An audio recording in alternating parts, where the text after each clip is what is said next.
been like keeping up with the speed of practice too? Obviously, everyone said that's been an adjustment, but I mean, probably for the offense, it's got to be fun to just kind of keep going one after the other. Yeah, it's definitely something that in the moment kind of sucks when you're when you're going 5 plays in a minute, but when you kind of take a step back and get a broader perspective of things, you can realize how much of a weapon that will be for us once it comes to fall.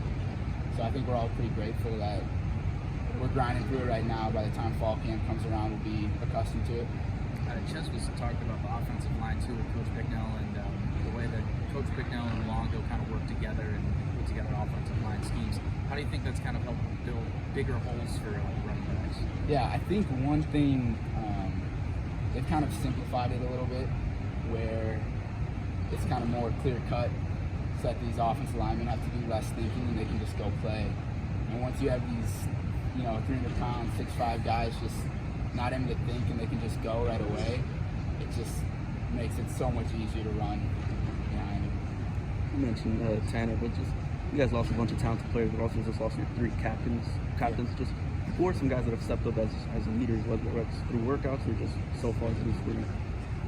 Yeah, definitely a couple of guys I'd say are obviously Tanner Mordecai, Chimere Dike, and then I think Muma Jangmeda. Those are 3 guys that I know I've been here for 2 years. I've kind of seen, at least Muma and Chim, I've kind of seen it. And then Tanner coming in this winter, I've seen it. But those are just guys you kind of look to maybe when you got a tough workout or during practice. If you watch them, they make you want to go harder. And I think that's one of the biggest things about a leader. You've been here 2 years, you said. Now a coaching change between Coach Johnson and now obviously Coach Spalding. What's kind of been the adjustment like, and has it been a little easier understanding he was a former running back as well? Yeah.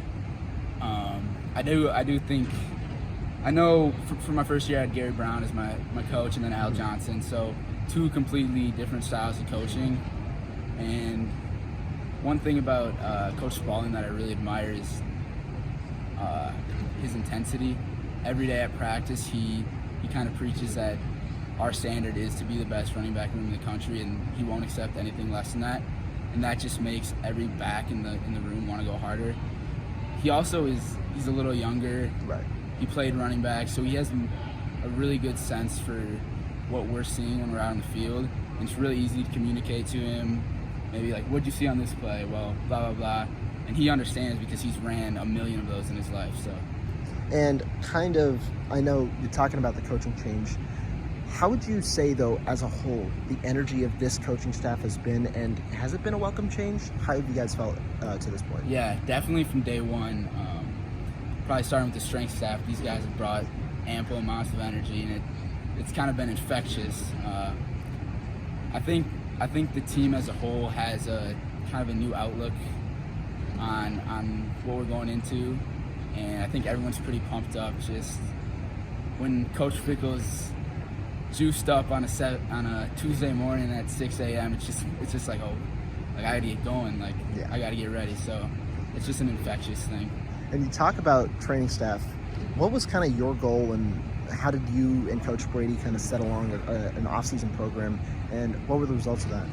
Yeah, I know every guy had a weight goal they wanted to get to, and we kind of worked with Coach Brady and with our nutritionist Sophie to kind of hit that. But another thing we had is we took progress pictures starting at when we first came in after winter break to I think 8 weeks later or 6 weeks later, and just you can see every guy's progress picture. They're cut up. It's like you could tell that the work we were doing was showing up.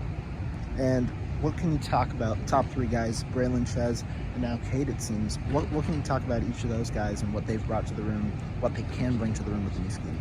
Yeah, Braylon and Ches definitely have a lot of experience and seniority just because they have 20 plus games under their belt. And then Cade's a guy that's just a really good athlete. I mean, one of the fastest dudes on the team, and he's also just strong.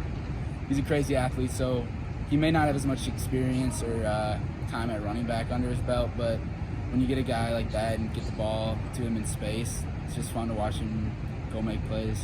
And you yourself, what's your goal kind of for the season? Yeah, I know myself, I'm just trying to find where I can add value, whether that be special teams like last year or maybe being a third down pass protection back. We're trying to find a niche where I can fit in and add value to the offense. On pass protection, has that kind of been more of an emphasis with the new staff, understanding the different things you guys run?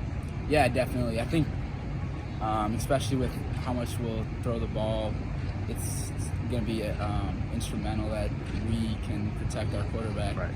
So pass protection is something Coach Spalding's really been hammering on, and we do it almost every day, just trying to hone in on our technique so that we give Tanner some time back there to get the ball off. Yeah. All right.